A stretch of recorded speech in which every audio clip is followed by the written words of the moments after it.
नमस्कार जय जगन्नाथ मु विश्वजित स्वागत करुच्ची tech Biswajit official YouTube channel को आशा करुच्ची आपण माने बहुत भलरे थिबे।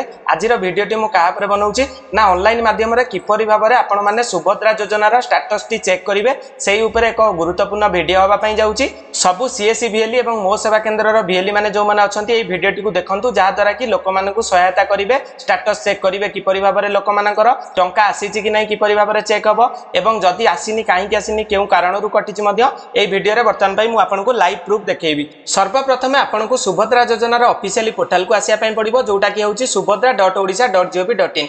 आसिला परे आपण मानकु केउठी क्लिक करिया पई पड़िबो ना अधिकारी लॉगिन रो ऑप्शन ऊपर क्लिक करिया पई पड़िबो। तो चलंतु मु अधिकारी लॉगिन रो ऑप्शन रे क्लिक कर देली। आपण माने ता परे केउठी क्लिक करिवे ना हेल्पलाइन लॉगिन ऊपर क्लिक कर देबे।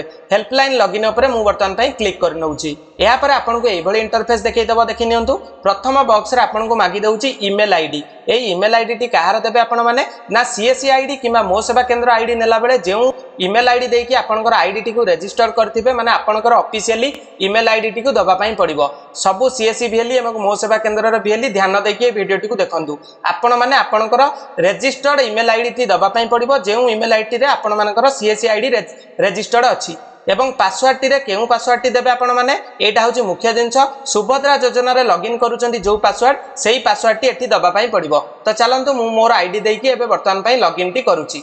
एही भली भाबरे मु मोर ईमेल आईडी एवं पासवर्ड टी सुभद्रा योजना रे देकी वर्तमान पई लॉगिन ऊपर क्लिक करली। वर्तमान पई देखि नियंतु आपनको एही भली एक इंटरफेस देखै देउतबो दर्शक बंधु। मोर नाटी एठी देखै दउची विश्वजित विश्वाल एवं कॉमन सर्विस सेंटर एठी देखै दउची। प्रथमे आपनको एठी गोटे नुआ ऑप्शन देखै दउची फाइंड एप्लिकेंट स्टेटस माने जेउ व्यक्तिकर आपण माने सुभद्रा योजनार स्टेटस टी चेक करिया पई चाहुचंती सेही व्यक्तिकर एप्लिकेशन नंबर टी माने SU2 जोटा आरंभ होइतिबो सेही नंबर टी आपण मानकु सेही व्यक्तिर पकेया पई पड़िबो। मु वर्तमान पई गोटिए व्यक्तिर पकोउची जेउ व्यक्तिटी पैसा टी पाइची। वर्तमान पई पैसा पाउथिबा व्यक्तिर गोटे एप्लिकेशन नंबर टी वर्तमान पई पकई दउची। एप्लिकेशन नंबर टी को आपण माने पकई देकी सर्च आइकन रे क्लिक कर दियंतु। तो सर्च बटन रे मु वर्तमान पई क्लिक कर दउची। वर्तमान पई आपण माने देखि पारुथिबे एनरोलमेंट नंबर माने सुभद्रा योजनार रसीद नंबर टी वर्तमान पई देखै दउची। सिक्युरिटी रीजन नु मु एटा को हाइड कर नैची। आधार कार्ड रो शेष 4 अंक देखै दउची। एप्लिकेशन डेट सुभद्रा योजना से व्यक्ति जनक केबे आवेदन करिथिले ना 4 सेप्टेम्बर 2024 मसिया रे आवेदन होइतिला एवं देखंतु ई केवाईसी स्टेटस वर्तमान पई देखै दउची कंप्लीटेड। ई केवाईसी मोड देखै दउची ओटीपी माध्यम रे एटा हेइतिला। अप्रूवल स्टेटस वर्तमान पई अप्रूव्ड होई जाईची। पेमेंट स्टेटस रे वर्तमान पई देखै दउची देखि नियंतु सक्सेसफुली डिस्बर्स्ड ओडिशा ग्राम बैंक माने एई व्यक्तिकर ओडिशा ग्राम बैंक को टंकाटी प्रथम किस्ती सरोजिनी विश्वालंकर 5000 टंकाटी पळैची। एई बळी भाबरे आपण मानकर स्टेटस टी जनसेवा केंद्र माने चेक करिकि आपनकु चाहिले मध्ये ए पेज रो प्रिंट आउट मध्ये जनसेवा केंद्र किमा मो सेवा केंद्र रे आपण माने काढी परिबे एवं आपण मानकर स्थिति टी जानि परिबे। ई केवाईसी हेइची कि नै ई केवाईसी मोड को मोड रे आपनकर हेइची सब जिंस वर्तमान पई आपण माने जानि परिबे। वर्तमान पई एटा देखिले गोटिए लोकर जो लोकर आसीची।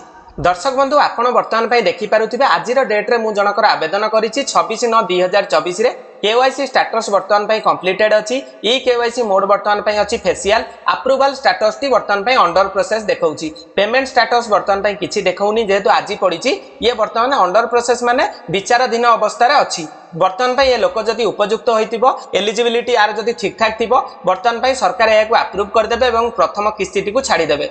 जदि आपण माने ए वीडियो रे किछि सिखिथिबे एवं ए वीडियो टी को बहुत मात्रा रे आपण माने शेयर करंतु जा द्वारा जो व्यक्तिଙ୍କର पैसा आसीनी से बहुत व्यस्त रे थिबो से तार स्टेटस टी जानि कि निश्चित भाबरे खुशी हेबो। ए वीडियो टी को एउटी मु समाप्त करूची। आशा करूची आपण माने ए वीडियो को भल पाइबा देबे। जदि एपर्यंत आपण माने हम चैनल को सब्सक्राइब करि नांती सब्सक्राइब करके बेल नोटिफिकेशन टी को ऑन कर दियंतु एवं मो सहित जोडी हेकि रुहंतु। रहिली जय जगन्नाथ जय हिंद शुभरात्रि।